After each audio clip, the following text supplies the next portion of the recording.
Hello, I welcome you to part 3 of our life transformation series. We all know that the first most important step to achieve outrageous success in life is to set a goal. All success gurus tell you that. But where most people fail to achieve that goal is the lack of strong sankalpa, that we call it as sankalpa shakti, or the determined effort to achieve it. Setting goal is the easy part, but to create the inner determined will to achieve it at any cost, come what may, is the most difficult part. Just look at the times in your life when you really wished and prayed that only if you had that power to pursue your goals at any cost, your life would not have been the same again. Tony Robbins, one of the top success gurus, says the path to success is to take massive determined actions. And Pablo Picasso has said action is the foundational key to all success. Now, what is that differentiates a human with other species? And what are we here for in this life? On this earthly life, no one can escape the cycle of action or karma. Not doing anything is also a karma, but its fruits are pain and misery. Our Vedanta philosophy has mentioned Purusharth as a human goal in life. So, action and goals, karma and the fruits of karma are intrinsically interwoven. Our buddhi or intellect alone makes a human being superior to animals. Without this faculty of intellect, the human beings are as good as animals. So planning and improving our future is a natural function of the intellect or our buddhi faculty. So as per Vedanta, you can have as many goals in life as you wish, but they can be classified under 4 major heads. First is Artha, second is Kama, third is Dharma, and fourth is Moksha. Dharma, Artha, Kama, Moksha. So, at whatever stage of life we are at currently, we must have, firstly, a worthy goal to achieve, and secondly, the determination and willpower to achieve it. Our scriptures name it as our Sankalpa Shakti. Without the Sankalpa Shakti, we would only remain dreamers in our life. So we shall be going really deep in this video into the working of the mind and how to increase our inner determination and Sankalpa Shakti to achieve any goal in life. So stay on till the end. And if you have not subscribed till now, I suggest you subscribe to this channel now so that you do not miss the forthcoming videos in this series. But before we start, let us pray to Lord Ganesha. Om Shri Ganeshaya Namaha. I call upon the lineage of my gurus to bless me. My heartfelt gratitude to my guru for having chosen me as a medium to express himself. Om Ram Nityanandaye Namaha. Om Ram Shri Shaligram Sharmaye Namaha. Om Ram Shri Kanaiyalal Sharmaye Namaha. Om Shri Guruve Namaha. So we have already seen in our earlier videos of part 1 and 2 that our intellect or buddhi along with our ego consciousness, manas or mind, as well as chitta. All the four components form what we call as our antakarna or our psyche. And the most important karma that we must perform is to uncloud our buddhi, that is, purify our intellect. So, purifying buddhi is the most important task. We have also seen in the earlier video that chitta is a storehouse of memories of this life as well as of the past lives. The biggest mistake we do unknowingly is to allow our ahankara or our ego to start associating or identifying itself with some of those impressions in our chitta. The association between ahankara and the memories in chitta is the root problem. This association between ahankar or the I maker we call it and the data stored in chitta allows the emergence of an apparent individual personality which we call as an ego in psychology.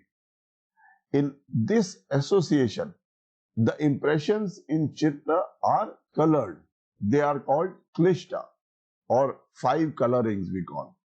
These colored impressions then compete for attention. And if in the absence of a clear choice by our buddhi or intellect, which knows, which decides, which judges and discriminates, the colored impressions then drive manas or mind to take actions purely out of habit. So this is the problem here. So these five colorings or kleshas are: first is avidya or ignorance about the true nature of ourself. It is also called as spiritual forgetting or wheeling. Second is asmita, associated with I-ness or ego consciousness.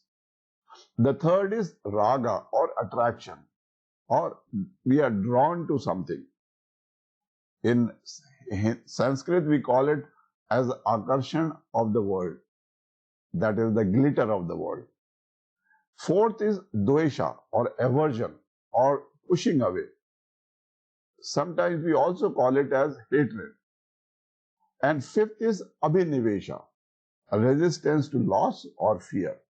It also means fear of loss of our life. So remember, we are not talking here about any special kind of thoughts. These are the typical day-to-day thoughts every one of us has. You can easily start by witnessing the colorings of attractions and aversion. Gradually, the other colorings will also become obvious as well. The entire cause of our mental and emotional suffering is the false identification between ahankara and the data that is stored in our chitta. By witnessing the four functions of the mind, while they are functioning, we increasingly come to see this mistaken identity, which leads to freedom. Buddhi or intellect can easily witness this mistaken identity. Intellect can see the situation clearly, but only if it is pure and unclouded. That is why purifying buddhi is the most important goal. And how does this clarity come?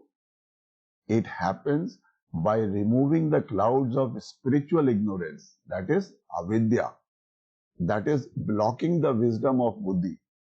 Thus, the most important goal of all practices is purifying our buddhi. Now, here is the most important part. The idea is not to kill the ego. Ego on its own is not bad. Rather than killing the ego, it is more like befriending the ego. So let me warn you, many systems of psychological or spiritual growth, they suggest that one must kill the ego. But remember, ego needs to be trained. Ego as Ahankara is the I maker, which allows for our very existence as individuals. The problem is not the ego, but the problem is that ego mistakenly takes on a false identity. Therefore, it needs to be trained along with other of the four functions of the mind, particularly manas. When Ahankara associates with attachments and aversions, then Ahankara becomes proud and arrogant.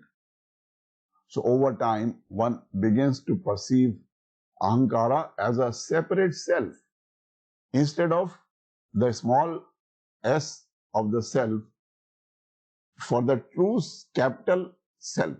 That means small self is a separate self than the absolute consciousness.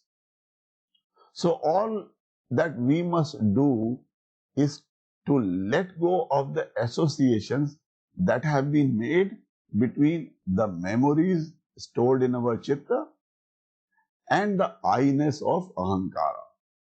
In fact, this makes our Ahankara more stronger, which we need to harness in a positive way. People practicing yoga often speak of Kundalini awakening, which is an outpouring of Kundalini Shakti. And with Shakti being the primordial spiritual energy. However, there is another form of Shakti that comes first, before Kundalini Shakti, and that is the Sankalpa Shakti, which is the Shakti of determination. It is that strong commitment on the spiritual journey that says, I can do it, I will do it, and I have to do it. This is none other than the positive application of the force of Ahankara or the ego. This is the positive essential tool which needs to be trained, cultivated, and utilized for achieving any goal of human life.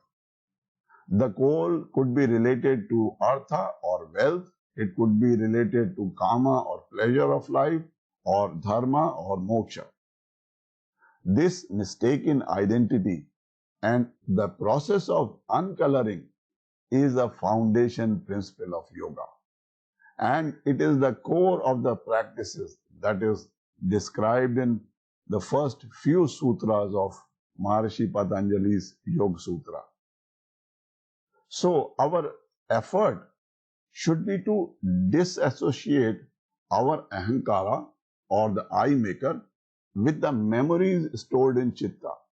That is, with the feelings of our attachments or raga and aversions or dvesha.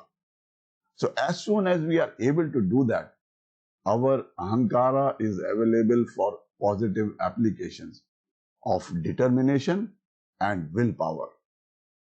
Simultaneously, the wheel of avidya or ignorance about our true self is to be removed from over our buddhi or our intellect, thereby purifying our intellect.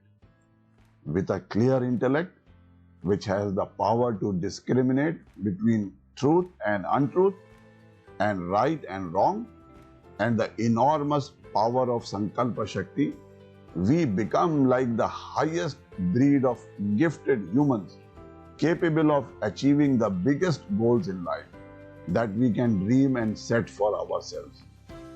These two qualities have been the primary traits of the super achievers and the super wealthiest, or you can say of the top 1% people of the world. Once you have this capability, no power in this universe can stop you from attaining any goal in life that you wish to achieve.